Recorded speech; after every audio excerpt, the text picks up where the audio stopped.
ವೀಕ್ಷಕರೇ, ನಟ ಮತ್ತು ನಿರ್ದೇಶಕ ರಿಷಬ್ ಶೆಟ್ಟಿ ನಿರ್ದೇಶಿಸಿ ಹಾಗೂ ಅಭಿನಯಿಸಿದಂತ ಕಾಂತಾರ ಚಾಪ್ಟರ್ 1 ಚಿತ್ರಕ್ಕೆ ಅದ್ಧೂರಿ ಸ್ವಾಗತ ಸಿಕ್ಕಿದೆ. ಅದಕ್ಕೆ ತಕ್ಕಂತೆ ಇಡೀ ಸಿನಿಮಾ ಎಲ್ಲರ ಊಹೆಗೂ ಮೀರಿ ಚೆನ್ನಾಗಿ ಮೂಡ್ ಬಂದಿದೆ ಅನ್ನೋದು ಅದನ್ನ ನೋಡಿ ಹೊರಬಂದಿರುವಂತ ಅನೇಕರ ಅಭಿಪ್ರಾಯ. ಇಂಥ ಒಂದು ಅದ್ಭುತ ಚಿತ್ರಕ್ಕೆ ಇಷ್ಟು ಕಾಲ ಕಾದಿದ್ದು ಕೂಡ ವ್ಯರ್ಥವಾಗ್ಲಿಲ್ಲ. ಎಲ್ಲರೂ ಕೂಡ ಇಷ್ಟು ದಿವಸ ಕಾದಿದ್ದಕ್ಕೆ ಸಮಾಧಾನ ತರುವಂತ ಸುಂದರ ಚಿತ್ರವನ್ನು ರಿಷಬ್ ಶೆಟ್ಟಿ ಭಾರತದ ಜನಕ್ಕೆ ಕೊಟ್ಟಿದ್ದಾರೆ ಅಂತ ಬಹಳಷ್ಟು ಸಂತೋಷದಿಂದ ಅವರ ಮಾತುಗಳನ್ನ ಹಂಚಿಕೊಳ್ತಿದ್ದಾರೆ. 2022ರಲ್ಲಿ ಕಾಂತಾರ 2 ಚಿತ್ರ ಗೆದ್ದು ಯಶಸ್ವಿಯಾಗಿದ್ದು ಇವತ್ತಿಗೆ ಗತ ಇತಿಹಾಸ. ಈ ಒಂದು ಚಿತ್ರವನ್ನು ನೀವೆಲ್ಲರೂ ಕೂಡ ನೋಡಿದ್ದೀರಾ. ಈ ಒಂದು ಚಿತ್ರ ಅನಿರೀಕ್ಷಿತವಾಗಿ ಅದ್ಭುತ ಯಶಸ್ಸನ್ನ ಕಂಡಿತ್ತು. ಈ ಒಂದು ಚಿತ್ರ ಬಿಡುಗಡೆ ಆದ ನಂತರ ಪ್ರೇಕ್ಷಕರ ಒತ್ತಾಯದ ಮೇರೆಗೆ ವಿವಿಧ ಭಾಷೆಗಳಲ್ಲಿ ಡಬ್ ಆಗಿ ಮರು ರಿಲೀಸ್ ಆಗಿ ಕಾಂತಾರ 2 ದೇಶದ ಎಲ್ಲಾ ಕಡೆ ಮತ್ತು ಎಲ್ಲಾ ಭಾಷೆಯ ವೀಕ್ಷಕರನ್ನ ಹಾಗೂ ಇತರೆ ಭಾಷೆಗಳ ಸ್ಟಾರ್ ಹೀರೋಗಳನ್ನು ಕೂಡ ಮನಸೂರೆ ಮಾಡದಂತ ಚಿತ್ರ ಅದು. ಅದರ ಯಶಸ್ಸಿನ ಬೆನ್ನಲ್ಲೇ ಅದರ ಸೀಕ್ವೆಲ್ ಕೂಡ ಬರಲಿದೆ ಅಂತ ರಿಷಬ್ ಶೆಟ್ಟಿ ಹೇಳಿದ್ದು ಜನರನ್ನ ಇನ್ನಷ್ಟು ಕುತೂಹಲ ಹೆಚ್ಚಾಗುವಂತೆ ಮಾಡಿತ್ತು. ಕಾಲ ಸರದಂತೆ ನಿಮ್ಮ ಕಾಂತಾರ 2 ಯಾವಾಗ ಬರುತ್ತೆ ಅಂತ ಮಾಧ್ಯಮಗಳು ಕೇಳದಂತ ಪ್ರಶ್ನೆಗೆ ರಿಷಬ್ ಮುಂದೆ ಬರಲಿರೋದೇ ಅದರ ಮೊದಲ ಭಾಗ ಅಂತ ತಿಳಿಸಿ ಕಚಗುಳಿಯನ್ನ ಇಟ್ಟಿದ್ರು. ಈ ಒಂದು ಅನೌನ್ಸ್ಮೆಂಟ್ ಬಂದ ಕ್ಷಣದಿಂದಲೇ ಈ ಒಂದು ಸಿನಿಮಾಗೆ ಎಲ್ಲರ ಕಾತರ ಹಾಗೂ ನಿರೀಕ್ಷೆ ಹೆಚ್ಚಾಯಿತು. ಕಾಂತಾರ ಚಾಪ್ಟರ್ 1ನ ಶೂಟಿಂಗ್ ನ ಪ್ರಾರಂಭದ ದಿವಸದಿಂದನೇ ಕೆಲವೊಂದಷ್ಟು ವಿವಾದಗಳಲ್ಲಿ ಸಿಲುಕ್ತಾ ಬಂದಿತ್ತು. ಸೆಟ್ ನಲ್ಲಿ ಅದಕ್ಕೆ ಸಂಬಂಧಪಟ್ಟಂತ ವಿವಿಧ ವಲಯದ ಕಲಾವಿದರು ಹಾಗೂ ತಂತ್ರಜ್ಞರು ಅನಿರೀಕ್ಷಿತವಾಗಿ ಸಾವನ್ನಪ್ಪಿದ್ದು ಚಿತ್ರಕ್ಕೆ ತೀವ್ರ ನೆಗೆಟಿವ್ ಪಬ್ಲಿಸಿಟಿಯನ್ನ ಕೊಟ್ಟಿತ್ತು. ಇದು ದೈವದ ಶಾಪ.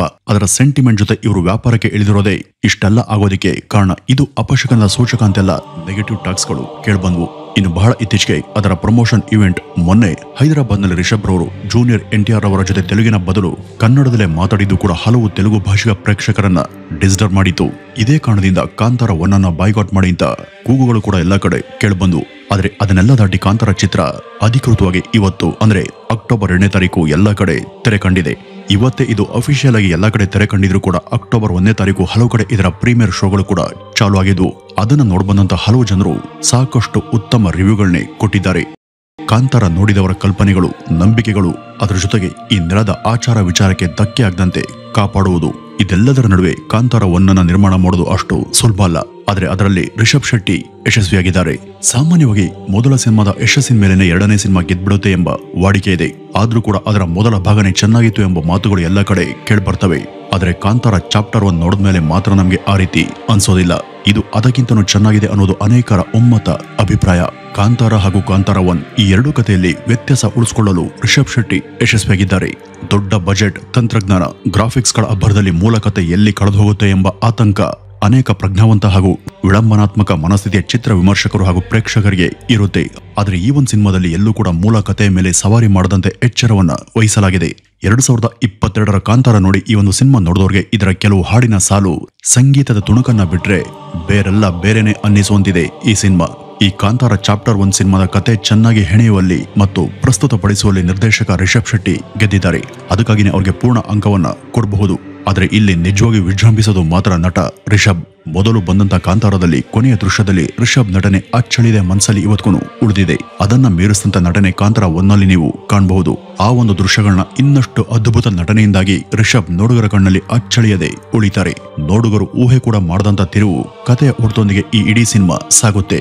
ಇಡೀ ಸಿನಿಮಾದಲ್ಲಿ ಒಂದೆರಡು ಬಾರಿ ಮಾತ್ರ ದೈವ ಮೈ ಮೇಲೆ ಬರುವಂತ ಕ್ಷಣಗಳನ್ನ ನೋಡುಗರು ಊಹಿಸಬಹುದಾದ್ರೂ ದೈವದ ಮುಂದಿನ ನಡೆಗಳಲ್ಲಿ ನೋಡುಗರು ಆಶ್ಚರ್ಯಚಕಿತರಾಗ್ತಾರೆ. ದೈವದ ಹಲವು ಸ್ವರೂಪಗಳನ್ನ ಕಾಂತಾರ 1 ತೆರೆದಿಡುತ್ತೆ. ಒಟ್ನಲ್ಲಿ ಕನ್ನಡಿಗರೊಬ್ರು ಒಳ್ಳೆಯ ಚಿತ್ರವನ್ನ ನಿರ್ಮಿಸಿದ್ದಾರೆ. ನೋಡಿ ಬೆಂಬಲಿಸ್ತಿರೋ, ಟೀಕೆ ಮಾಡಿ ಖುಷಿ ಪಡ್ತಿರೋ ಅದು ಪೂರ್ತಿಯಾಗಿ ನಿಮ್ಗೆ ಬಿಟ್ಟಿದ್ದು. ಆದ್ರೆ ಸಿನಿಮಾವನ್ನ ನೋಡೋದಕ್ಕೆ ಬಂದವರಿಗೆ ಖಂಡಿತ ಇದು ಯಾವುದೇ ರೀತಿಯಲ್ಲೂ ಕೂಡ ಮೋಸ ಮಾಡಲ್ಲ. ನಾವು ಕೊಟ್ಟಂತ ಕಾಸಿಗೆ ಈ ಒಂದು ಚಿತ್ರ ಪಕ್ಕಾ ಪೈಸಾ ವಸೂಲ್ ಚಿತ್ರ. ಈ ಒಂದು ಚಿತ್ರ ಕನ್ನಡ ಸೇರಿ ಇತರೆ ಅಂದ್ರೆ ಒಟ್ಟಾರೆಯಾಗಿ 7 ಭಾಷೆಗಳಲ್ಲಿ ಬಿಡುಗಡೆ ಕಂಡಿದೆ. ಈ ಒಂದು ಭಾಷೆಗಳಲ್ಲಿ ಸ್ಪ್ಯಾನಿಷ್ ಕೂಡ ಇದೆ. ಕನ್ನಡದ ಒಂದು ಸಿನಿಮಾ ಯುರೋಪಿನ ಸ್ಪ್ಯಾನಿಷ್ ಭಾಷೆಯಲ್ಲಿ ಬರ್ತಾ ಇರೋದು ಇದೆ ಮೊದಲ ಬಾರಿ. ಎರಡನೇ ಭಾಗದ ಕಾಂತಾರ ಸಿನಿಮಾಗೆ ಸುಮಾರು 15ರಿಂದ 20 ಕೋಟಿಯನ್ನ ಖರ್ಚು ಮಾಡಿ ಕೊನೆಯಲ್ಲಿ 400 ಕೋಟಿಗೂ ಹೆಚ್ಚು ಬಾಕ್ಸ್ ಆಫೀಸ್ ಕೊಳ್ಳೆ ಹೊಡೆದಿತ್ತು. ಆದ್ರೆ ಈಗ ಇದಕ್ಕೆ ಅಂದ್ರೆ ಕಾಂತಾರ ಚಾಪ್ಟರ್ 1ಗೆ ಸುಮಾರು 100ರಿಂದ 125 ಕೋಟಿಯನ್ನ ಖರ್ಚು ಮಾಡಲಾಗಿದೆ ಅಂತ ವರದಿಗಳು ತಿಳಿಸಿದ್ದಾವೆ. ಈ ಒಂದು ಚಿತ್ರ 1000 ಕೋಟಿ ಕ್ಲಬ್ ಅನ್ನ ಸೇರಿ ಬಾಕ್ಸ್ ಆಫೀಸ್ ಚಿಂದಿ ಮಾಡುವಂತ ಲಕ್ಷಣಗಳು ಗೋಚರವಾಗ್ತಿವೆ. ಎಂಥದೇ ಚಿತ್ರ ಗೆದ್ರೂ ಕೂಡ ಅದಕ್ಕೆ ಪಾಸಿಟಿವ್ ಜೊತೆ ನಕಾರಾತ್ಮಕ ರಿವ್ಯೂ ಕೂಡ ಇದ್ದೇ ಇರುತ್ತೆ. ಅದಕ್ಕೆ ಈ ಕಾಂತಾರ ಏನು ಹೊರತಲ್ಲ. ಒಬ್ಬನ ಊಟ ಇನ್ನೊಬ್ಬನ ಅಪತ್ಯ ಅನ್ನುವ ಹಾಗೆ ಯಾವುದೇ ಚಿತ್ರ ಅದನ್ನ ನೋಡದಂತ ಎಲ್ರಿಗೂ ಒಂದೇ ತರ ಅನುಭವ ಕೊಡಬೇಕು ಅಂತ ಇಲ್ಲ. ಇಲ್ಲಿ ಚಿತ್ರವನ್ನ ನೋಡದಂತ ಒಬ್ಬನ ಮಾತು ಒಂದೊಂದ್ ತರ ಇರುತ್ತೆ. ಲೋಕ ಭಿನ್ನಾಭಿರುಚಿ ಅನ್ನುವಂತ ಮಾತಿನಂತೆ ಚಿತ್ರ ನೋಡದಂತ ಒಬ್ಬೊಬ್ಬರದು ಒಂದೊಂದು ತರಹದ ಒಪಿನಿಯನ್ ಬರಬಹುದು. ಅದು ಅವರವರ ಇಷ್ಟ. ಆದ್ರೆ ಇಲ್ಲಿ ಯಾವುದೇ ಚಿತ್ರಕ್ಕೆ ಕೇಳಬರುವಂತ ಮೆಜಾರಿಟಿ ಜನರ ಒಪಿನಿಯನ್ ಹೇಗಿರುತ್ತೆ ಎಂಬುದರ ಮೇಲೆ ಅದೇ ಗುಣಮಟ್ಟ ನಿಲ್ಲುತ್ತೆ. ಆದ್ರೆ ಕಾಂತಾರ 1ಗೆ ಮೆಜಾರಿಟಿ ಒಪಿನಿಯನ್ ಪಾಸಿಟಿವ್ ಆಗಿನೇ ಕೇಳ್ಬಂದಿದೆ. ಈ ಒಂದು ಸಿನಿಮಾವನ್ನ ಬ್ಯಾನ್ ಮಾಡಿ ಅಂತ ಹೇಳ್ತಾ ಇದ್ದಂತ ತೆಲುಗಿನವರೇ ಅದನ್ನ ಹೆಚ್ಚಾಗಿ ಕೊಂಡಾಡ್ತಿದ್ದಾರೆ. ಮತ್ತೆ ಈಗಾಗಲೇ ಆ ಒಂದು ಸಿನಿಮಾಗೆ ಫಿದಾಗಿದ್ದಾರೆ. ಇವರು ದೈವದ ಕಾನ್ಸೆಪ್ಟ್ ಇಟ್ಕೊಂಡು ಜನರನ್ನ ಮಂಗ ಮಾಡ್ತಾ ಇದ್ದಾರೆ. ದೇವರು ಮೈ ಮೇಲೆ ಬಂದು ಹೋ ಅಂತ ಕೂಗಿದ್ರೆ ಅದೇ ಒಂದು ಸಿನಿಮಾನ ಕೂಗಾಟ, ದೈವ ನರ್ತನ, ವೇಷ, ಹಾರಾಟ ಇಷ್ಟ್ ಬಿಟ್ರೆ ಬೇರೇನು ಬೇಡ್ವಾ? ಇದು ಜಸ್ಟ್ ಜನರ ಧಾರ್ಮಿಕ ಭಾವನೆಗೆ ಹೈಪನ್ನ ಕೊಟ್ಟು ಅವರ ಅಟೆನ್ಷನ್ ಪಡೆಯೋದಕ್ಕೆ ನಡೆಸುವಂತ ಹುನ್ನಾರ ಅಷ್ಟೇ ಅನ್ನುವಂತ ಕಮೆಂಟ್ಗಳು 2022ರಲ್ಲಿ ಕಾಂತಾರ ಬಂದಂತ ದಿನದಿಂದಲೂ ಕೇಳಬರ್ತಿರುವಂತ ಸತ್ಯ. ಇನ್ನು ಅದೇ ಪೂರ್ವಗ್ರಹ ಪೀಡಿತ ಮನಸ್ಸಿಂದನೇ ಆ ಒಂದು ಚಿತ್ರವನ್ನ ನೋಡಿದವ್ರಿಗೆ ಹೊಸದಾಗಿ ಬೇರೆ ಅಂತಾನೆ ಕಾಣೋದಕ್ಕೆ ಸಾಧ್ಯ ಅಲ್ವಾ? ಸಿನಿಮಾದ ರೀತಿ ನೋಡ್ಬೇಕಷ್ಟೇ.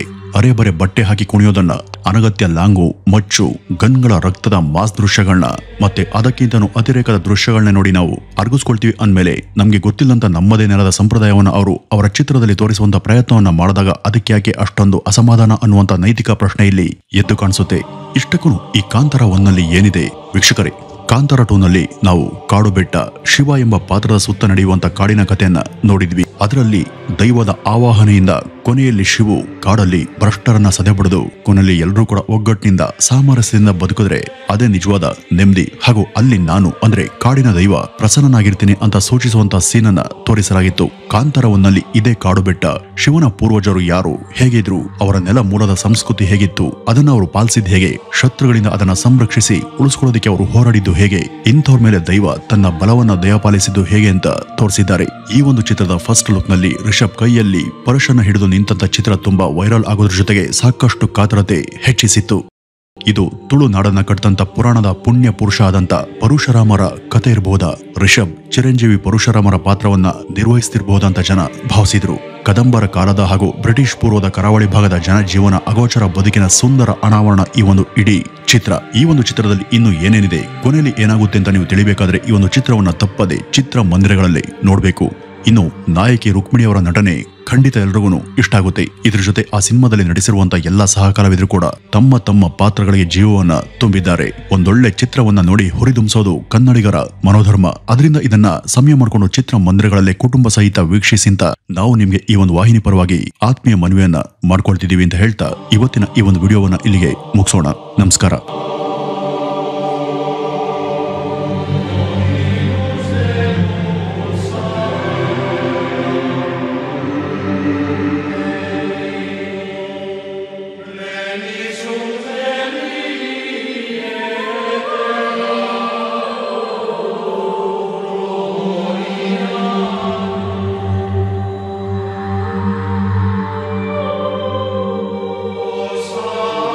Oh